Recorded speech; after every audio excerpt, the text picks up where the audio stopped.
और स्टूडेंट्स हम कुछ अच्छे क्वेश्चंस कर रहे हैं। एक नंबर का क्वेश्चन है ये कि cos इनवर्स 5/4 इसकी वैल्यू निकालनी है। तो यहाँ पे इनवर्स वाला जो है एक एंगल है, ये आपको ध्यान रखना चाहिए। तो लेट वाले मेथड को हम यूज करेंगे। तो ये जो cos इनवर्स 5/4 है, इसको कोई एंगल मान लेते हैं cos, मतलब इस पूरे को एक एंगल मान लेते हैं। तो इस वाले को अपन एक एंगल मान लिया थीटा।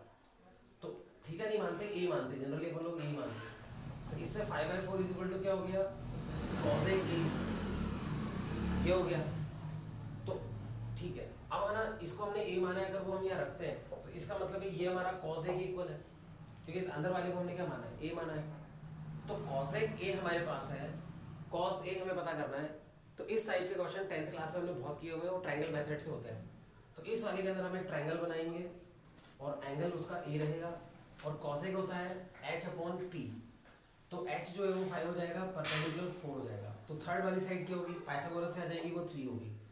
अब इसमें बच्चों आप लोग ना एक चीज़ बहुत ध्यान से सुनना, इसमें कई बार ना बच्चे 3 और 4 के साथ बहुत डिफॉल्ट में चलते हैं कि 3 4 के साथ 5 ही आता है, हमेशा 5 नहीं आता।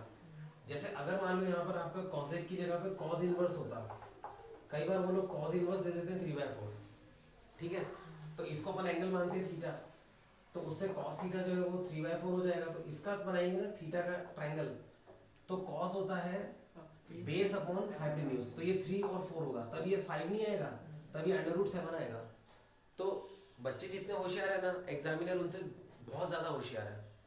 तो वो जानते हैं बच्चों की कमजोरी की ना, जब भी वो 3 5 4 ये देखते हैं तो थर्ड वाला साइड अपने आप लिखने की कोशिश करते हैं, ट्रायंगल मेथड नहीं लगाते। तो वो लोग कई बार ये नंबर्स को इस तरह से चूज करते हैं, नंबर्स के अंदर बच्चे को मतलब घुमा देते हैं। तो एक इसके साथ में ये स्ट्रेचरी वार्निंग थी, वो बता दिया आपको। इसमें ऐसा नहीं है, इसमें तो सही है। तो ए एंगल का हमने पूरा ट्रायंगल बना लिया। अब हमें cos ए पता करना है, तो cos ए हमारा कितना होगा, cos होता है हमारा बेस अपॉन हाइपोटेन्यूज, तो वो हमारा जो है 3/5 हो जाएगा। तो इस तरह से हमारी वैल्यू आ जाएगी। नाउ स्टूडेंट्स, ये भी एक बहुत अच्छा क्वेश्चन है।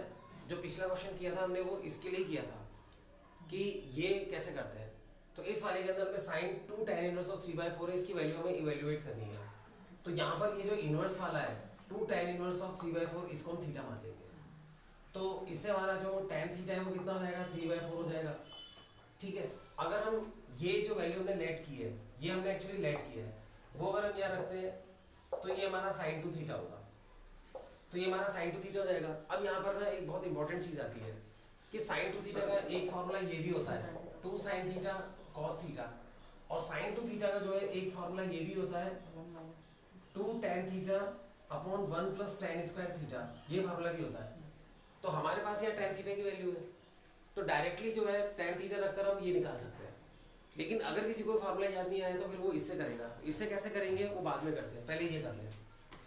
तो इस वाले के अंदर में हम tan थीटा की वैल्यू 3/4 रख देंगे, और यहाँ पे भी जो है tan थीटा की वैल्यू 3/4 रखेंगे, तो स्क्वायर होने के कारण 9/16 हो जाएगा।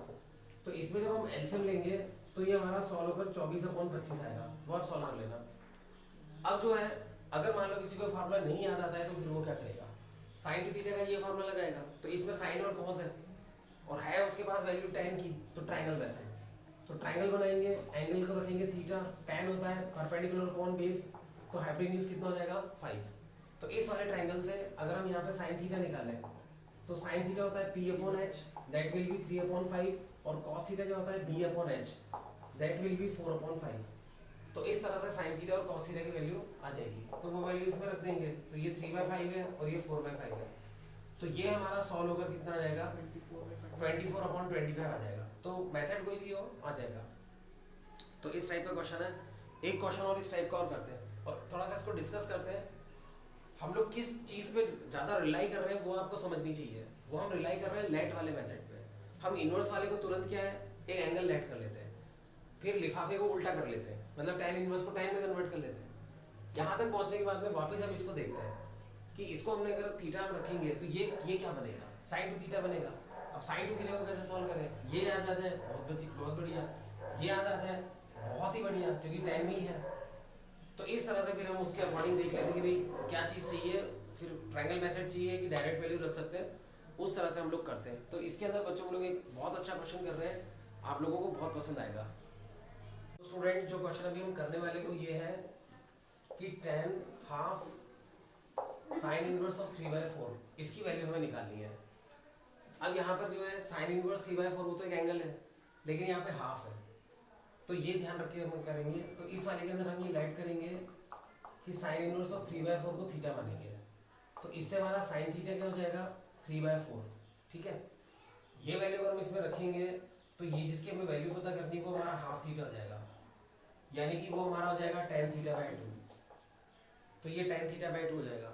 अब यहाँ पर एक ट्रिग्नोमेट्री की बहुत अच्छी सिचुएशन आ रही है। ये सिचुएशन सिर्फ इनवर्स ट्रिगो में नहीं, ये सिचुएशन हमारी उसमें भी आती है, डिफरेंशिएशन में भी आती है और इंटीग्रेशन में भी कभी कभी आ जाती है, जो हम सिंप्लीफिकेशन करते हैं उसमें, कि हमारे पास यहाँ θ/2 है और वैल्यू यहाँ पे sin थीटा है। तो हम क्या सिंप्लीफिकेशन करते हैं वो बहुत ध्यान से देखना, बहुत ध्यान से, ठीक है। वो हम क्या करेंगे, इसको ना साइन कोस में चेंज कर लेंगे। tan θ/2 को tan को क्या लिख सकते हैं sine upon cos, sine cos में चेंज कर लेंगे। और उसके बाद में फिर इसको आगे जो है इससे मिलाने के लिए, यहाँ तक पहुँचाने के लिए हम क्या करेंगे, इसके अंदर में 2 sin θ/2 से जो है मल्टीप्लाई डिवाइड कर लेंगे। इससे क्या फायदा होगा, ये जब इससे मल्टीप्लाई होगा तो 2 sin स्क्वायर θ/2 हो जाएगा, और ये से मल्टीप्लाई होगा तो ये हमारा 2 sin θ/2 cos θ/2 हो जाएगा। अब उसके बाद में 2 sin स्क्वायर θ/2 को हम 1 माइनस cos थीटा लिख सकते हैं, और 2 sin a cos a, ये फार्मूला होता है ना 2 sin a cos a का, 2 sin a cos a का फार्मूला क्या होता है sin 2a, यानी यहाँ जो एंगल है उसका डबल हो जाता है। तो अगर यहाँ a/2 होता तो उसका डबल यहाँ a हो जाता। a की जगह पे अगर थीटा हो तो थीटा है यहाँ पे, तो इस वाले का हमारा sin थीटा हो जाएगा।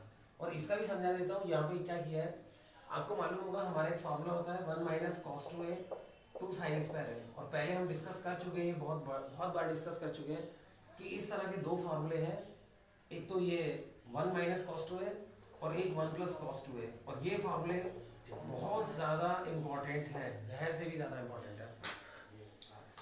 तो ये दोनों फार्मूले बहुत इंपॉर्टेंट है। तो यहाँ 2a अगर हो तो एंगल a आता है, और अगर 2a नहीं हो सिर्फ a हो तो यहाँ पे एंगल क्या हो जाएगा, एंगल हमारा a/2 हो जाएगा। तो वही यहाँ पे है हमारा 2 sin स्क्वायर, ये 2 sin स्क्वायर θ/2 है, तो 1 माइनस cos थीटा हो जाएगा। तो ये इस तरह से इसके अंदर में चेंज हो जाएगा। तो हम θ/2 एंगल को जो है थीटा एंगल तक ले आए, और ये जो ट्रांसफॉर्मेशन किया है ना, ये रटना पड़ता है। ये ट्रांसफॉर्मेशन बहुत इंपॉर्टेंट है, बहुत जगहों पे अटका देता है ये। तो ये कैसे ट्रांसफॉर्मेशन करते हैं ये आपको रटना पड़ेगा। अब उसके बाद में साइन थीटा की वैल्यू तो हमारे पास है, तो इस वाले के अंदर हम ट्रायंगल मेथड अगर लगाएं, ठीक है, तो साइन क्या होता है, साइन होता है p/h, तो ये हमारा √7 आ जाएगा, ठीक है। तो ये हमारा √7 आएगा पाइथागोरस से। तो ये जो वैल्यू रखेंगे तो इसके अकॉर्डिंग कॉस हमारा बेस/हाइपोटेन्यूज यानी कि √7/4 होगा, है ना। और साइन हमारा क्या होगा, ये साइन ये यहाँ से भी निकालो तो भी वही आएगा 3/4। तो इसमें जब हम एलसीएम लेके इसको सॉल्व करेंगे तो ये 4 माइनस √7/3 आएगा। और ये क्वेश्चन पर्टिकुलरली बहुत इंपॉर्टेंट इसलिए है क्योंकि ये एग्जाम्पलर का क्वेश्चन है, ठीक है। तो ये हमारा एग्जाम्पलर का क्वेश्चन है, बहुत अच्छा क्वेश्चन है, ठीक है। आज इतना ही करते हैं।